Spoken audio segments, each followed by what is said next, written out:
क्या हाल है दोस्तों। मेंटालिटी के एक और फ्रेश एपिसोड में आपका बहुत बहुत स्वागत है। आज का एपिसोड बहुत ही यूनिक होने वाला है और बहुत ही एनवायरमेंटल फ्रेंडली होने वाला है। आज के गेस्ट हैं mister Ajay Sharma, who is a bird watcher and he is been a bird watcher for about over 25 years. So आज हम उनसे बात करेंगे about different flora, fauna, different species of birds, about biodiversity, about the heritage walks he conducts.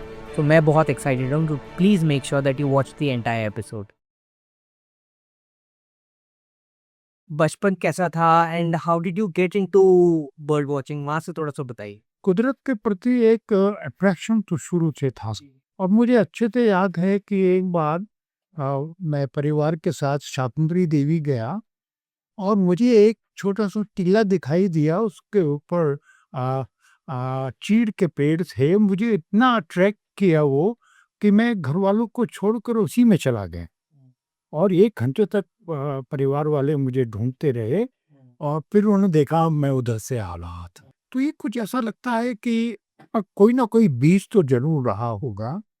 और फिर बचपन से मसूरी जाते थे और पापा चूँकि सरकारी वकील थे और मसूरी में उनके एसडीएम कोर्ट में मुकदमे लगते थे, तो हमको भी ले जाते थे। तो पहाड़ों से और जंगलों से, पेड़ों से तो नाता पुराना है। जी, उनसे बातचीत करना कब शुरू हुआ ये बाद की बात है। जी। इतना लेट कि 1997, हुँ, मेरी उम्र में 35 साल के बाद के और जब मुझे मौका मिला एक नेचर बेस्ड रिज़ॉर्ट को डेवलप करने का देहरादून के नज़दीक, जी। तो वहाँ लगातार पैदल जाना, पैदल आना और रास्ते में जो एवियन फॉर्म्स, चिड़िए और जंगली जीव और पेड़ों के बदलते रंग, उन्होंने मुझे कुछ अपनी तरफ खींचना शुरू की। हालाँकि एक्चुअल काम तभी भी शुरू नहीं हुआ और 98 में जो जो जो लोग रिज़ॉर्ट बनवा रहे थे, वो एक नेचुरलिस्ट को लेके आए और वो हमारे देश की बहुत प्रतिष्ठित नेचुरलिस्ट थीं, जी, जिनका नाम जेनिफर नंदी था जी, और वो एडमिरल नंदी की वाइफ़ थी। जी, तो वो जब उस जगह पर आईं, हमारे रिज़ॉर्ट में आई और मैं उनके साथ एक दिन मुझे बिताने का मौका मिला, जी, तब मुझे लगा कि हम तो बिल्कुल ऑब्लिवियन में जी रहे हैं। जी, हम जो कुछ दिख रहा है उसको भी ठीक से नहीं देख पा रहे हैं। तो वो जो इनसाइट उन्होंने दी नेचर के बारे में, उससे चीज़ें बदलनी शुरू हुई। जी, फिर मुझे किसी ने एक बाइनोकुलर दी और वो शायद क्यों दी होगी, मैं आज भी सोचता हूँ कि अगर वो बाइनोकुलर मेरे पास नहीं आती, तो मेरी ये यात्रा शुरू नहीं होती। तो मैं उनको साधुवाद देना देना चाहता हूँ, जिन्होंने वो मुझे बाइनोकुलर गिफ्ट की। शायद उनको लगता होगा कि मैं नेचर लवर हूँ जी, और मैं जैसे ही मेरे पास बाइनोकुलर आई, मैं अगले दिन ही नेशनल न्यूज़ एजेंसी देहरादून में गया और वहाँ एक 40 रुपए की किताब, भारत के पक्षी सलीम अली जी की, उसमें 40 चिड़ियों की बहुत ही खराब किस्म की प्लेट्स लगी हैं, फोटो प्लेट्स, फोटो प्लेट। है ना? तो जिससे आप पहचान ना पाएँ। तो वो मैं तुरंत लेके आया जी, और मैंने अपने घर के पीछे ही बैठकर इन माय बैकयार्ड मैंने उस बाइनोकुलर के माध्यम से उन चिड़ियों को देखना शुरू किया और उस किताब के माध्यम से उनको पहचानना शुरू किया। तो शुरुआती 10-12 चिड़िया जब मेरी हुई, तो उसके बाद मुझे लगा कि मुझे किताब कोई और लेनी चाहिए। देन मैं सलीम अली की भारत के पक्षी दूसरी किताब लेके आया, जो एक बड़ा वॉल्यूम था। फिर ये यात्रा वहाँ थी यहाँ से। और मज़े की बात, मैं आपको एक इसमें इसमें एक मज़े की बात ये होती है कि जी, पक्षी अवलोकन या बर्ड वॉचिंग जी, हमारे पूरे जो जो जो स्फीयर था उसमें कहीं नहीं थे। मुझे ये लगता था, मुझे ये मालूम था कि दुनिया में एक काम लोग ये भी करते हैं, जब वो प्रकृति को देखते हैं, तो वो कुछ लोग उनमें से चिड़ियों की तरफ विशेष ध्यान रखते हैं और फ़ारी मिली के बारे में हम जानते ही थे, पहले से ही जानते थे, बर्ड मैन ऑफ इंडिया। तो मैंने कहा इसमें ज़रूर कुछ ना कुछ ज़रूर है। और मुझे चिड़िया वास्तव में अच्छी लगती थी। तो जब मैं अपने बैकयार्ड में रोज सुबह बैठ के और शाम बैठ के चिड़िया देखने लगा, तो मेरी माँ घबरा गई। मेरी माँ मेरठ की रहने वाली हैं। जी। मेरठ में बहुत लोगों को कबूतरबाजी का शौक है, अच्छा। और जिन लोगों को कबूतरबाजी का शौक है, तो इसका मतलब ये है कि वो कोई काम धाम नहीं करते हैं। अच्छा। तो कबूतरबाजों को जेंटलमैन ऑफ लेजर समझा जाता है जी, कि ये इनके पास पैसा हो तेरा, काम धाम ये करते नहीं है, बस कबूतरबाजी करते हैं। तो माँ ने उससे कहा कि भाई ये कुछ मामला ठीक नहीं लग रहा, वैसे भी तुम काम धाम में तो ध्यान कम ही देते हो, और ऊपर से तुमने ये कबूतरबाजी शुरू कर दी। तो मैंने माँ से कहा, मैंने कहा माँ ये कबूतरबाजी नहीं है, जिस जिस तरीके की कबूतरबाजी आपने अपने जीवन में निभाई है, ये वैसा कुछ भी नहीं है। ये सिर्फ मैं चिड़ियों को देखता हूँ और उनको पहचानने की कोशिश करता हूँ। और मैंने माँ से कहा, माँ ने कहा माँ मेरे पास सिवाय बोलने के और अंग्रेजी बोलने के और कोई बड़ा स्किल नहीं है। ये मैं एक स्किल पैदा करने की कोशिश कर रहा हूँ जो भविष्य में मेरे साथ चल सके। बहुत खूबसूरत बात। है ना, मैंने अपनी माँ से कहा। जी। और उसके बाद मेरी माँ अभी 2 साल पहले गई हैं। जी। अब वो इतना याद करती थी कि मैंने तुझे कहा था और तूने कहा था कि इससे मैं जो है अपना रोजगार बनाऊंगा। तो due course of time became a career path. मेरे लिए एक कैरियर बना, और जिस चीज के लिए मैं पैशनेट था उस चीज से मुझे रोजगार भी मिला।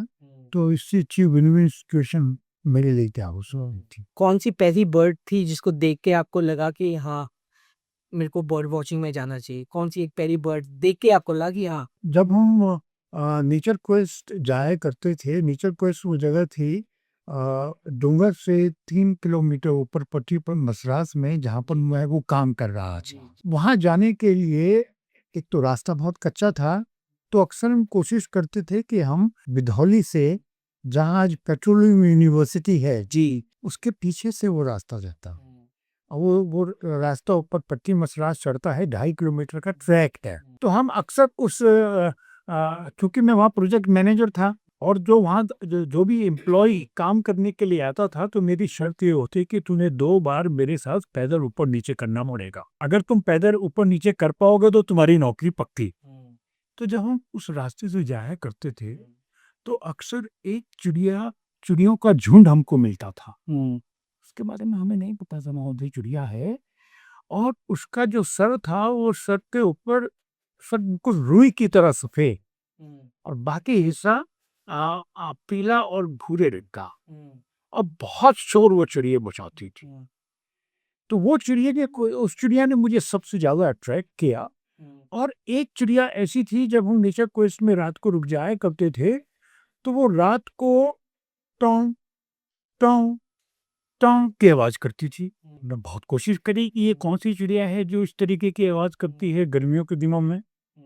तो वो जो 2 चिड़िया थी, उन्होंने शायद मेरे अंदर कुछ ना कुछ ऐसा ज़रूर पैदा किया जिसकी वजह से मैं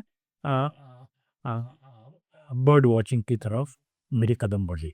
तो सर ये जो आपने बोला कि ये सफ़ेद कलर का जिसका वो सर था और बॉडी ब्राउन थी जो पहले आपने देखा, क्या species? White headed laughing thrust. Okay, white है सफेद, हाँ, सफेद सिर वाली लाफिंग थ्रश बहुत खूबसूरत चिड़िया है, और अच्छे साइज की है। और ये चूंकि बैबलर फैमिली से है, और हमेशा ग्रुप में रहती है, अकेली कभी नहीं रहती हैं। तो ये 15-15, 20-20 का ग्रुप भी कई बार हो जाता है, और इनकी आवाज जो है कई बार आपको 2 किलोमीटर 3 किलोमीटर दूर से भी सुन सकता है।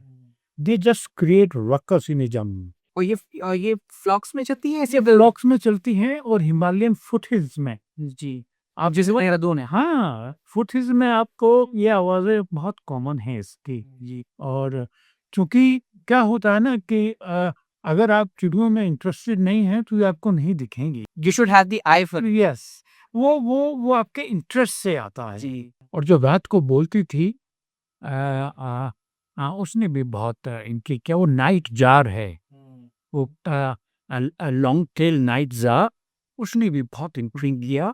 और वहीं से मुझे लगता है कि नेचर के प्रति और चिड़ियों के प्रति रुझान जो है जी। वहीं से शुरू होता है। सर ये जैसे आपने बताया आपने 35 एज की बात आपने स्टार्ट करा है and it became your passion eventually became your career. तो ये जब उत्तराखंड नहीं था और आज जो उत्तराखंड है उस पे कितना डिफरेंस है एनवायरनमेंट को मद्देनजर रखते हुए from an environment from point of view also कितना कितना डिफरेंशिएट करता है from what it was in the 90s to now. Uttarakhand बनने तक और उत्तराखंड बनने के कुछ सालों तक चीज़ें वैसी ही थी जैसे पहले थी। और हम लोगों के साथ ये है कि हम हमेशा शहर के इर्द-गिर्द ऐसी जगहों को ढूँढते हैं, जहाँ हम घर से निकलें और 10-15 मिनट में बर्ड वॉचिंग के लिए पहुँच जाएँ। क्योंकि देहरादून एक ऐसी जगह भी है, अगर आप 15-20 मिनट चलें, तो आप किसी न किसी जंगल या किसी नदी के नज़दीक पहुँच जाते हैं। तो ऐसी दसियों बीसियों जगह हम लोगों ने अपने लिए ढूँढी भी थी और एक-एक करके वो जगह इतना कंस्ट्रक्शन हो गया, इतना डेवलपमेंट हो गया कि वो जगह खत्म होती चली गई। तो बहुत फ़र्क पड़ा है। और अभी बर्ड वॉचिंग करने हो वैसे तो ऐसा नहीं है, आप अपने घर के बाहर भी अगर सुबह खिड़की खोल के बैठ जाएँ तो आपको दिख जाता है। लेकिन जो जगह जहाँ पर जंगल की और गार्डन बर्ड्स एक साथ दिखने को मिलती थी, वो जगह शहर के इर्द-गिर्द कम होती आ रही है, बहुत कम होती आ रही है। तो जिस तरीके का कॉलोनाइज़ेशन बढ़ रहा है और कॉलोनियाँ डेवलप हो रही हैं, कंस्ट्रक्शन बढ़ रहा है और एक बीमारी और बढ़ रही है। बुकेट। झाड़ियाँ भी हमें कूड़ा लगती हैं, अच्छा। जी। जबकि झाड़ियाँ जो हैं, एक ग्राउंड कवर को सुरक्षित रखती हैं, दूसरा चिड़ियों के लिए बहुत मुफ़ीद है। चिड़ियों को बहुत खाना देती हैं, शेल्टर देती हैं और जब वो नेस्टिंग करती हैं, अपने नेस्टिंग के पीरियड में होती हैं, तो उनको नेस्ट बनाने के लिए जगह भी देती हैं। तो जब भी कोई ये होता है कि बरसातों के बाद सफाई करनी है, तो लोग सबसे पहले झाड़ियों पे टूट पड़ते हैं। झाड़ियों पे इस तरीके से नहीं टूटनी चाहिए। झाड़ियाँ भी लैंडस्केप का हिस्सा नहीं चाहिए। जितना बड़ा हिस्सा पेड़ हैं, झाड़ियाँ भी कमतर नहीं। They are equally important. जी। जैसे अभी आपने बताया कि डेवलपमेंट्स हुई हैं स्टेट में पोल्यूशन कितना बढ़ गया है वहाँ इसका चिड़ियों पे कितना एडवर्स इफेक्ट पड़ता है पोल्यूशन से अगर पोल्यूशन ज़्यादा बढ़ गया है तो वो कहीं और माइग्रेट करने लग जाती हैं क्या ऐसे होता है या कम हुई हैं from what it was in the 90s सो अभी तक आप। गौरैया की हाउस स्पैरो की कहानी आप सब जानते ही हैं। जी। हमने अपने घरों के आर्किटेक्चर बदले, अपने अपने लॉन को हम मो करने लगे, हमने घास को भी आज़ादी से और बीज बनने तक उगने नहीं दिया। हमारे मोहल्ले की दुकानें कम होने लगी अनाज की और राशन की। तो उसने मजबूर किया गौरैया को अर्बन लैंडस्केप को छोड़ने के लिए, है ना? तो गौरैया तो चूँकि हमारे हमारे इर्द-गिर्द थी, जहाँ ह्यूमन हैबिटेट है वहाँ गौरैया होती थी। लेकिन गौरैया जिन जगहों पर मकानों के अंदर छुपती थी या लिस्टिंग करती थी, वो जगह ये बंद हो गई हैं। ज़्यादातर मकान जो अब नए बन रहे हैं वो एयर कंडीशनिंग के लिहाज से बन रहे हैं। अब तब तक चिड़िया अंदर घुस के चली आती थी स्पैरो और आपका जो पंखा है, पंखे की जो ऊपर कटोरी होती है उसी के अंदर नेस्ट बना लिया करती थी। अब वो हवा नहीं घुस सकती घर के अंदर तो चिड़िया तो कहाँ से घुसना, है ना? जो हमारे आस-पास घास उगी रहती थी हमारे आंगन वगैरह में, तो उसमें जो उसके बीज होते थे वो बीज उसका खाना है। जी। और अब हम लॉन तो बहुत बड़े-बड़े बना लिए हैं, लेकिन हम उसमें बीज होने तक इंतज़ार नहीं करते, उसको बो करते रहते हैं मशीन से। जितने ज़्यादा मैनिक्योर्ड गार्डन्स होंगे, उतनी कम बर्ड लाइफ होगी। उतनी ही कम। तो आपको क्या लगता है कि मतलब अगर झाड़ियाँ ज़्यादा हों और लोग मोह ना करें जैसे आप बोल रहे हैं कि मोह ना करें तो बर्ड्स में ज़्यादा अट्रैक्ट अपने गार्डन का एक कोना फॉरेस्टी रखें, एक छोटा ही कोना क्यों ना हो, उसमें ज़्यादा काट-छाँट ना करें। तो वो कोना जो है वो इन चिड़ियों की के लिए मुफ़ीद रहेगा। वहाँ चिड़िया आ जाएंगी। कौन से ऐसे पेड़ हो सकते हैं लगाने के लिए जो हम लगाएं और वो चिड़िया अट्रैक्ट कर? आप फलों के पेड़ लगाएं, आप छोटे फलों के पेड़ लगाएं, आप अमरूद लगाएं, आप पपीता लगाएं, आप बकेंट लगाएं। बकेंट की निबोलिया चिड़ियों को जी पसंद है। अगर आपके आसपास कोई तुन का पेड़ हो तो उस पे भी इस मौसम में चिड़िया बहुत आती हैं। तो ऐसे पौधे लगाएं। अब जैसे डेट पाम है, डेट पाम पे देहरादून जैसी जगह में I am very Dehradun specific about it जी हाँ, डेट पाम लगाएं यहाँ। उसमें जो सुपारी जैसा फल होता है जनवरी फरवरी में, ग्रे ये उड़न के पाइड हॉर्नबिल आपके घरों में मिलेगी। तो चिड़ियों को अगर आपने इनवाइट करना है तो फूल लगाएं। जितने ज़्यादा आप फूल लगाएंगे, सनबर्ड्स आपके गार्डन में है जी। कुछ आप ऐसे झाड़ी नुमा पौधे लगाएंगे तो छोटी चिड़िया, उसमें वॉबलर्स हैं, वो आपके गार्डन में ज़रूर आएंगी। The black crow and the black and grey crow कि पहले कितनी दिखती थी, आजकल के टाइम में नहीं दिखती है। तो apart from the crow what are the other species of birds have disappeared from से 10 years 15 years फ्रॉम नाउ? एक तो गर्मी का ज़्यादा बढ़ना, धीरे धीरे टेम्परेचर बढ़ेगा तो चिड़ियों के व्यवहार पे भी उसका असर देखने को मिल सकता है। और हर लैंडस्केप की, हर ऑल्टीट्यूड की अपनी स्पेशलिस्ट बर्ड्स होती हैं। और अभी जो पिछले दिनों रिसर्च हुई है तो डिस्प्लेसमेंट हुआ है। जो चिड़िया 3000 फीट की हाइट पे रहती थी वो अब 4000 5000 की हाइट पे मिल रही हैं। और जितना ज़्यादा इस पे रिसर्च होगी उतना ही ज़्यादा हम जो है ये अंदाज़ा लगा पाएंगे कि क्लाइमेट चेंज या टेम्परेचर, जनरल टेम्परेचर का बढ़ना चिड़ियों के व्यवहार पर कैसा असर डालता है। वैसे तो कई चिड़िया ऐसी हैं जो कम देखी जा रही हैं, जैसे crow, you very right, jungle crow बहुत कम हो गई है। House crow is great black और jungle crow is totally black. Jungle crow को हम लार्ज बिल्ड क्रो भी कहते हैं, जो बड़ी बीक वाला होता है।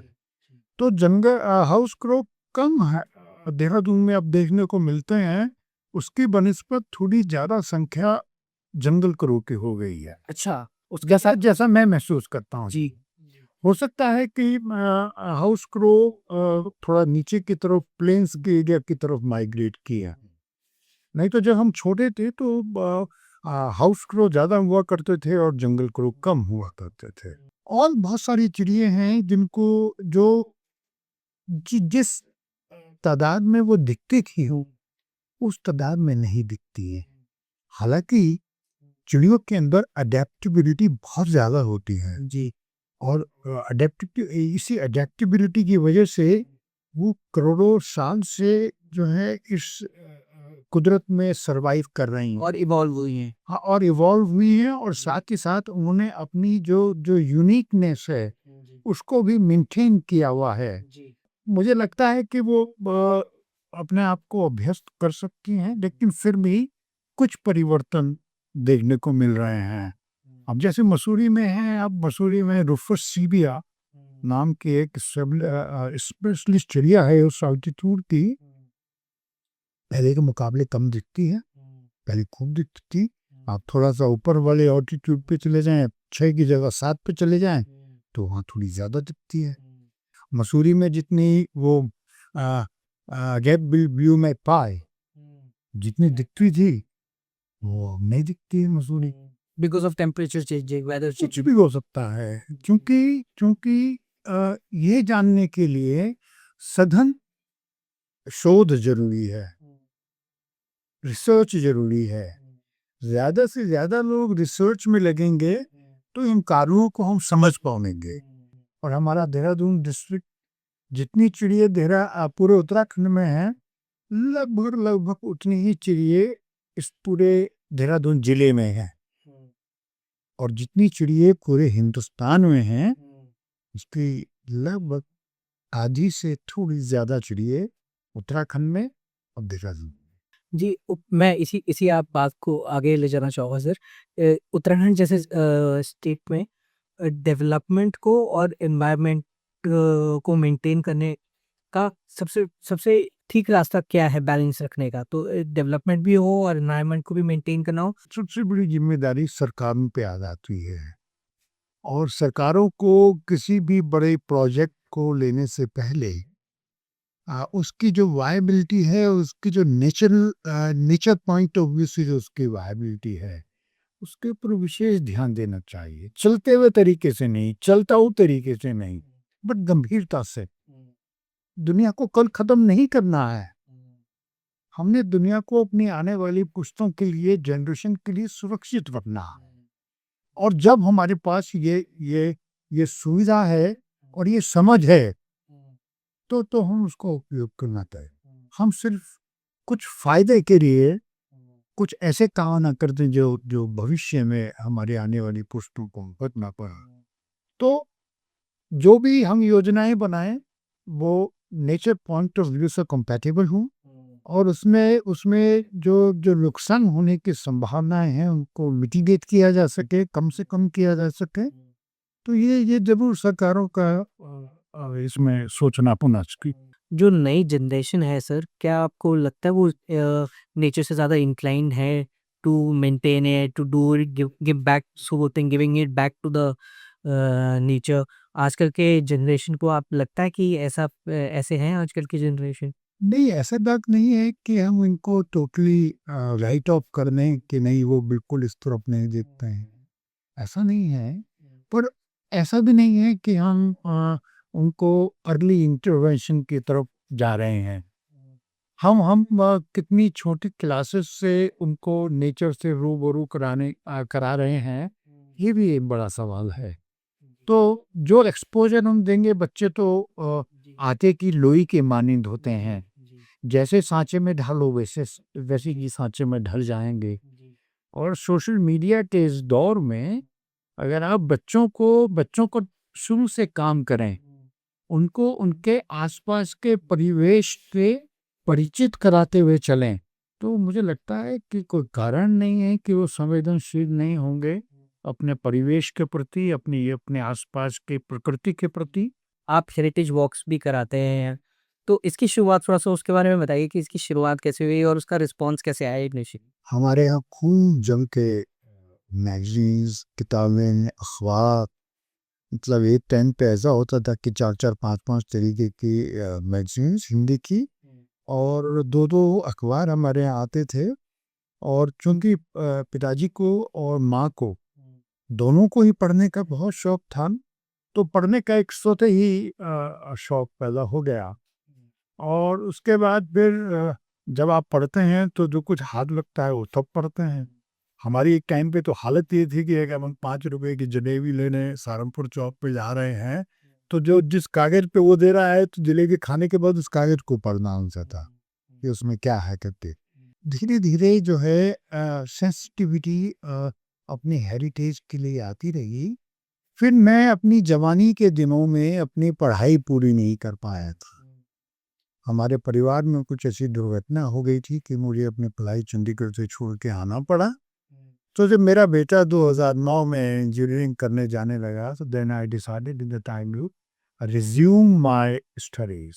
तय किया कि मैं इतिहास पढ़ूंगा, हिस्ट्री आया। So I did my graduation and then my post graduation back to back. अच्छा, इंदिरा गांधी ओपन यूनिवर्सिटी से 2009 में मैंने अपनी पुनः पढ़ाई का सफर शुरू किया जी, और 2014 में मैंने मास्टर्स किया। दोनों ग्रेजुएशन पोस्ट ग्रेजुएशन दोनों फर्स्ट क्लास से किया मैंने। और जैसे ही मैंने ग्रेजुएशन शुरू किया, वैसे ही जो है स्पीक मैके ने मुझे कुछ हेरिटेज वॉक्स ऑर्गेनाइज करने के लिए कहा और मैंने वहाँ से शुरू किया जी। इतिहास भी खूब पढ़ा और खूब सुनाया जी। इस तरीके से मेरी इतिहास की यात्रा फिर जो हेरिटेज वॉक्स जो आपने इनिशियली स्टार्ट करे, हुँ। तो उसका रिस्पॉन्स कैसे आया? बहुत अच्छा। जब मैं स्कूल के बाद और मैंने शुरुआत स्कूल के बच्चों से ही की। उनको गुरु रामराय दरबार लेके जाना, उनको बैटम ऑफ खालंगा, जो नाला पानी में लड़ाई हुई थी रेवों की और गोतों की, उसकी कहानी सुनाना, कालसी का रॉक एडिक्ट दिखाना, उसकी कहानी सुनाना। तो मैं बच्चों से कहता था कि भाई आपको इतिहास पसंद है?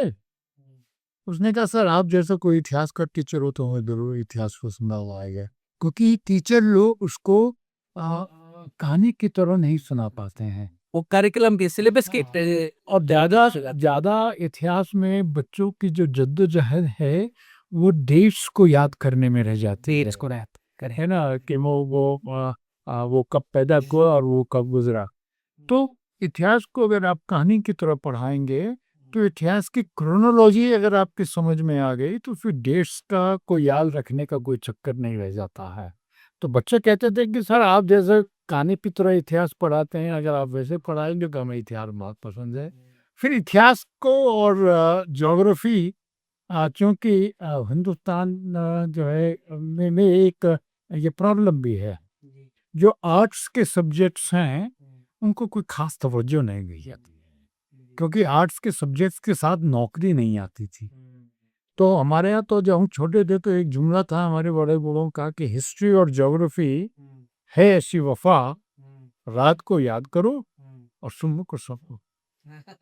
तो याद ही क्यों करना है? उसको कहानी की तरह क्यों नहीं समझना? तो वो आज भी यही स्थिति है। आज भी we are a humanities deficient nation.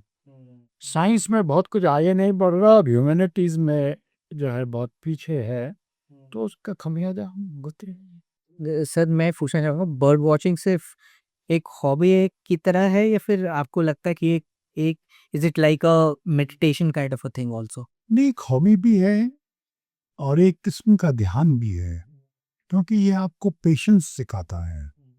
आपको पता है कि इस जंगल में ये चिड़िया आनी है। तो वहीं पे आप बैठे रहो। वो ज़ू नहीं है, वो चिड़िया नेचर है। वो नेचर है। वहाँ उसका खाना नहीं है कि उसके खाने में वो आके बैठेगी। तो उसके लिए जो पेशेंस वो आपको सिखाती है और बर्ड वॉचिंग, वो मुझे लगता है कि इसकी सबसे बड़ी धरोहर है। आपके कान पहने होते हैं, आपकी आँख पहनी होती हैं, तो ये आपके और आपकी चाल ठीक होती है। जंगल में जब हम चलते हैं तो हम कोशिश करते हैं कि हमारे चलने की आवाज़ भी ना हो।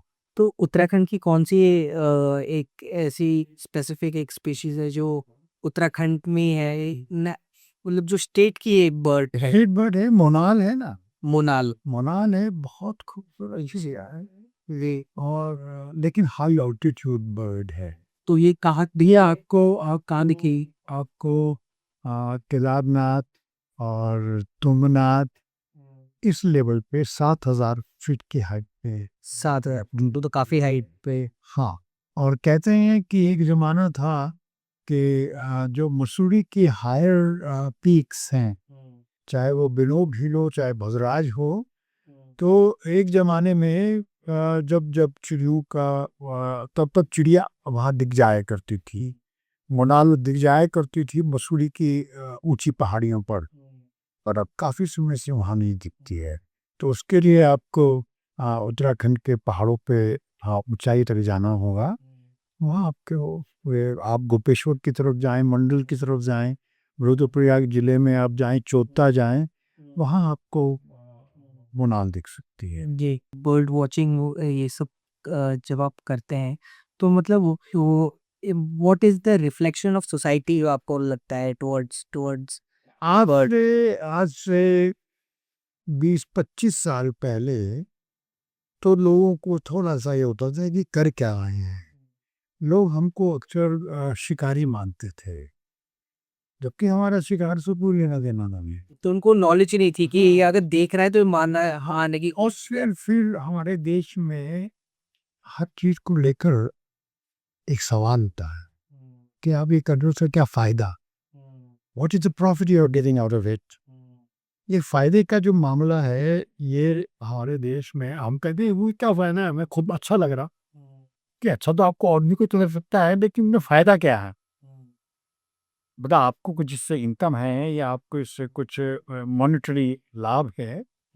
तो लोगों के ये सवाल बहुत हुआ करते थे और मुझे लगता है कि अब आम जो जागरूक लोग हैं वो ये जानते हैं कि ये अपने आप में एक हॉबी है और इस हॉबी के लिए लोग पूरी दुनिया भर में ट्रैवल करते हैं और इस हॉबी के लिए उत्तराखंड में भी हर साल हज़ारों लोग आते हैं और उनको चिड़िया दिखाने के लिए सैकड़ों लोगों का ये रोज़गार भी है। जी। ट्रक में सैकड़ों लोगों का, नहीं तो कम से कम 1000 लोग तो ऐसे ज़रूर होंगे, जो किसी न किसी रूप में इसको रोज़गार के रूप में भी कर रहे हैं। एनवायरनमेंट की तरफ काफ़ी आपका रुझान है and you do a lot of social activism also. So ये आप अलग-अलग कैसे कर पाते हैं या दोनों को साथ लेके चलते हैं इसके? सब चीज़ें एक्चुअली जो भी हम कुछ करते हैं वो सब इंक्लूसिव है। Nothing is exclusive. जो भी आप काम कर रहे हैं वो इंक्लूसिव है। सबको साथ लेके चलना पड़ेगा क्योंकि सब चीज़ें एक दूसरे से जुड़ी हुई हैं। There is a symbiotic relationship in everything. तो उसी सिम्बायोटिक रिलेशनशिप के चलते सारे काम होते हैं, सारी चीज़ें साथ लेके चलनी होती हैं। ऐसा आप नहीं कर सकते कि इसको छोड़ गए हम उसको पकड़ लें। जो है आपका, what is your being, you have to carry your being. तो आपके बीइंग में जो शामिल है वो सब साथ चलेगा। उसमें कोई हिस्सा छूटता नहीं है। इफ देयर इज़ एक्टिविज़्म, तो वो इन तमाम चीज़ों से जुड़ा रहेगा जो आप इतने सालों तक करते रहे हैं। तो सर इसी में ऐड टू कभी आपको लगा नहीं कि आपकी एक्टिविज़्म की वजह से कुछ चैलेंजेस आ गए हों या कोई रोड ब्लॉक्स आ गए हों, कोई आपको बैकलैश का सामना करना पड़ा हो? नहीं, अभी तक तो नहीं हुआ। अभी तक तो नहीं हुआ।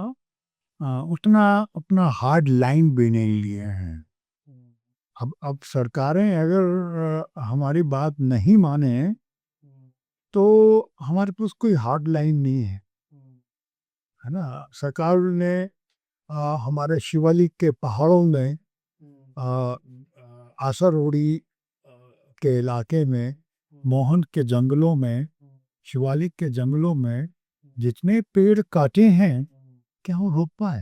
है ना? अगर आप जानते हैं कि गर्मियों में पश्चिमी उत्तर प्रदेश में लू चलती है। जी, जी, जी। देहरादून को लू से बचाने वाले ये शिवालिक की पहाड़ियाँ ही हैं और ये पेड़ हैं। जी। आपने उसमें दरवाजे, बड़े-बड़े दरवाजे, बड़ी-बड़ी खिड़कियाँ खोल दी हैं और आने वाले वक्तों में अगर आपको देहरादून में लू का अनुभव करने को मिले तो आश्चर्य नहीं होना चाहिए। और जिस तरीके से आप ग्रीन कवर हमारा खत्म करते जा रहे हैं, तो फ्लैश फ्लड्स और साथ ही साथ क्लाउड बर्स्ट, इसकी घटनाएं आपको ज़्यादा देखने को मिलेंगी। और अगर आप पिछले 5 सालों या 10 सालों का डेटा उठा लें तो cloud burst has increase manifold. पिछले साल सितंबर में लांघर से लेकर और रानी पोखली तक, जो कि हमारा माथा है, इस घाटी का माथा मसूरी की पहाड़ियाँ हैं, जो लांघर से लेकर और रानी पोखरी तक हैं, सब जगह क्लाउड बर्स्ट हुआ सितंबर में। जी, कोई और मेजर क्लाउड बर्स्ट हुआ? कोई नदी ऐसी नहीं थी जो स्विल न की हो, जो अपनी अपनी कैपेसिटी से ज़्यादा ना बही हो। नुकसान बहुत हुआ है। तो ये प्रक्रिया आगे भी चलती रह सकती है अगर हम अपना ग्रीन कवर कम करते चले जाएंगे, क्योंकि ग्रीन कवर जो है वो ह्यूमिडिटी को मेंटेन करता है। जी, जैसे आपने बताया you you have a lot of interest in history also, history भी आपने पढ़ाई करी है। तो आपको क्या लगता है कि हमारी जो ट्रेडिशनल लाइफ़स्टाइल्स थी जीने की वो ज़्यादा बेहतर थी या फिर आज की मॉडर्न मॉडर्न लाइफ़स्टाइल? हम हमेशा पीछे नहीं रह सकते, हमें आगे तो जाना ही होगा। लेकिन हमारे आगे जाने के प्रोसेस में, एवोल्यूशन के प्रोसेस में कुछ चीज़ें ऐसी होती हैं जिनका हमें आभास नहीं। कुछ ऐसे सटल चेंजेस हमारे लाइफ़स्टाइल में होते हैं जिनका हमें आभास नहीं होता। लेकिन कुछ ऐसे चेंजेस होते हैं जो हमारी नज़रों के सामने होते हैं। हमने अपने खान-पान में कितना फ़र्क देखा है, हमें ये समझना चाहिए। हमने अपने लाइफ़स्टाइल में कितना फ़र्क किया है, हमने अपनी फ़िज़िकल एक्टिविटी में कितना फ़र्क किया है। तो ये सारे कारण हैं जो जो हमको बहुत ध्यान से देखने होंगे और हिस्टोरिकल पर्सपेक्टिव से भी देखने होंगे। हमारा देश जो है वो हार्ट एलिमेंट्स कैपिटल, हमारा देश डायबिटिक कैपिटल क्यों बनते जा रहा है, इसकी तरफ भी तो हमको देखना होगा। हम बहुत मेहनत करने वाले लोग थे और उसकी जगह अब हम कम मेहनत करने वाले लोग रह गए हैं। तो हमें अपने इतिहास से ये सबक तो जरूर सीखनी है। वैसे अगर आपको उत्तराखंड के पॉलिसी मेकर्स को 3 सजेशंस देने हों एनवायरनमेंट को लेके तो आप क्या देंगे? सबसे पहला तो यही है कि अपनी नदियों को साफ रखो। जी। अपने जो जल स्रोत हैं उनको आइडेंटिफाई करो, उनको साफ रखो, उनको बचाओ। जी। पहला तो ये है। दूसरा ये है कि हमारे हिमालयस, हमारे जो पहाड़ हैं, वो यंगेस्ट माउंटेन चेन है की, वो अभी भी बनने की प्रक्रिया में है। हिमालय अभी भी ऊंचा हो रहा है, तो उस पे ऊपर कम से कम गतिविधियां, निर्माण की गतिविधियां, ब्लास्टिंग की गतिविधियां कम से कम रखो, नहीं तो ये पहाड़ी उत्तराखंड को खत्म कर लेंगे। और तीसरा, नेचर एजुकेशन, एनवायरमेंटल एजुकेशन, बहुत सीधे साफ सरल वे में आउटडोर एजुकेशन हमारे बच्चों को अनिवार्य करती जाए। जी। और शुरू से ही ये इंटरवेंशन किया जाए कि वो अपने आसपास के प्राकृतिक वातावरण को जाने और उसके प्रति जिम्मेदार। जी। ये सरकार को करने से होगा, उसे नहीं। सो आपकी परफेक्ट मॉर्निंग क्या होती है? मतलब एक्टिविज्म वाली मीटिंग या बाइनोक्यूलर्स? अगर मैं 3 दिन नहीं कर पाता हूँ तो मुझे बेचैनी हो जाती है। मतलब it's become a part of your routine. Course it is. मैं आप कैमरा भी साथ लेके जाते हैं और शूट में? मैंने शुरुआती दौर में कुछ फोटोग्राफी की, लेकिन बाद में मुझे ये लगा कि ये विधा बिल्कुल अलग है और ये मुझे मेरी जो बर्ड वॉचिंग है उसमें जो मेरी इथिक्स हैं, चिड़िया बर्ड वॉचिंग की भी इथिक्स होती हैं, उससे दूर ले जा। क्योंकि आज की तारीख में जो बर्ड फोटोग्राफी करने वाले लोग हैं, उनमें से मैं नहीं कह रहा हूँ सभी, उनमें से कुछ ऐसे भी हैं जो चिड़िया की फोटो खींचने के लिए अनएथिकल प्रैक्टिसेस करते हैं। लाइक जैसे? किसी एक चिड़िया को बुलाने के लिए कॉल्स बजाना, अच्छा, ओके। उसकी वॉइस निकाल। उसके या उसके किसी प्रीडेटर की आवाज़ों को मोबाइल के माध्यम से निकालना और वो उसके चिड़िया के परिवेश में इंटरफेरेंस है। हम इसका विरोध करते हैं क्योंकि कई बार मेरे पास मैसेज आते हैं कि हम ये चिड़िया खींचना चाहते हैं और हम आप क्या हमें फोटोग्राफी कराएंगे। तो मैं सिर्फ उन्हीं लोगों के साथ फोटोग्राफी कराता हूँ जिनके साथ नेचुरल वे में हम चिड़ियों को खोजें और खींचें। हम उनको उनके पर्यावास से बाहर निकालने की अनएथिकल चेष्टा न करें। चिड़ियों के साथ बेटिंग बोलते हैं, बेटिंग, राइट? या कि आपने कोई मांस का टुकड़ा रखा, तो दैट बिकम्स अनएथिकल। तो आपको क्या लगता है जो फोटोग्राफर होते हैं वो सब इन सब चीजों का प्रयोग करते हैं? बेटिंग वगैरह का जो बेटिंग का प्रयोग तो वो लोग करते हैं जो उत्तराखंड में कुछ जगह जो लोग हाइड चलाते हैं, like you come to their hive and you get chance to photograph many birds and many different species of birds, अलग अलग स्पीशीज को फोटोग्राफ करने का मौका मिलता है।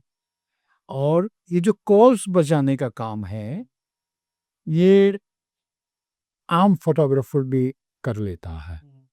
तो उत्तराखंड सरकार भी इसको लेकर गंभीर है और इसको हमने कोशिश करके, हमारे साथियों ने कोशिश करके इसको अनएथिकल प्रैक्टिसेस में रजिस्टर कराया है और फॉरेस्ट डिपार्टमेंट भी नज़र रखता है कि कोई अनएथिकल प्रैक्टिस बर्ड वॉचिंग की दिशा में ना हो। आजकल शायद से सर आपने एक चीज़ नोटिस करी होगी, जो नई जनरेशन है वो डिजिटल जनरेशन है बेसिकली। तो इंस्टाग्राम पे फ़ोटो खींच के वो डालते हैं, लाइक करते हैं। तो आप इस ट्रांसफॉर्मेशन को कैसे देखते हैं कि नहीं, अच्छा है, अच्छा है। अब देखिए ना, बहुत सारी चीज़ें बदली हैं। जी, like I am from the old school. जी, बहुत सारी चीज़ें बदली हैं। जी, अभी सारी जो जो बर्ड्स की फ्री गाइड्स हैं, जी, सब डिजिटल आ गई हैं। जी, सारी डिजिटल गाइड्स आपको मिल जाएँगी। जी, आपके मोबाइल पे सारी गाइड्स हैं। हम ये मोटी-मोटी किताबें लेके घूमते हैं। हम आज भी वही यूथ हैं, है ना? उससे बड़ा परिवर्तन आया है। आपको कोई चिड़िया की आवाज़ आ रही है, आप उसको आवाज़ से पहचानना चाहते हैं, आप उसकी आवाज़ अपनी मोबाइल को सुनाइए, तो जो ऐप है वो बता देगी ये इस चिड़िया से मिलती-जुलती है या इस चिड़िया की आवाज़ है। तो इंस्टाग्राम और सोशल मीडिया से अवेयरनेस तो बहुत ही। सर ये बहुत ही फन राउंड है, इसको रैपिड फायर राउंड कहते हैं। सो आपको ज़्यादा टाइम नहीं लगाना है आंसर देने में, ठीक है? तो पहला, सनराइज बर्डिंग या सनसेट बर्डिंग? सनराइज़। बाइनोकुलर्स भूल गए या फ़ोन की बैटरी खत्म हो गई, ज़्यादा बुरा क्या लगेगा? बायनोकुलर मूवी है। जंगल की शांति या पॉलिटिकल डिबेट की एनर्जी? जंगल की शांति। Favourite season for bird watching, winter या monsoon? Winters. One word for Dehradun? God bless Dehradun. इसको बचना चाहिए। हेरिटेज वॉक ज़्यादा पसंद एक या nature camp with kids? Nature camp with kids. Early morning 5 उठना या लेट नाइट डिस्कशन? अगर काम है तो सुबह 4 बजे भी उठ जाना। एक बर्ड जो आपने अपनी पर्सनैलिटी से रिलेट कराओ। ऑन क्यों, ऐसा क्या है, कोई रीज़न? बहुत महकती है। अच्छा, ग्रेट, ठीक है सर। अ, अगर एक्टिविस्ट ना होते तो क्या होते, हिस्टोरियन, टीचर या photographer? Political leader. Because you want to make changes. I am very politically aware person since my childhood. मैं अपने बचपन से ही बहुत ज़्यादा पॉलिटिकल अवेयर रहा हूँ और मैंने पॉलिटिक्स में बहुत काम भी किया है। ऊँची। लेकिन मुझे लगा है कि मैं जिस तरीके का मेरा मानस है वो आज की राजनीति के अनुकूल नहीं है। सो फ्रस्ट्रेट होने से अच्छा ये है कि मैं उसको पीछे रखूं और उन कामों को करूं जो मुझे आनंद देते हैं। एक मैसेज जो आप हर यंग लिसनर को देना चाहते हैं, सिर्फ 5 वर्ड्स में? Be aware, remember. जागरूक रहें। Perfect sir.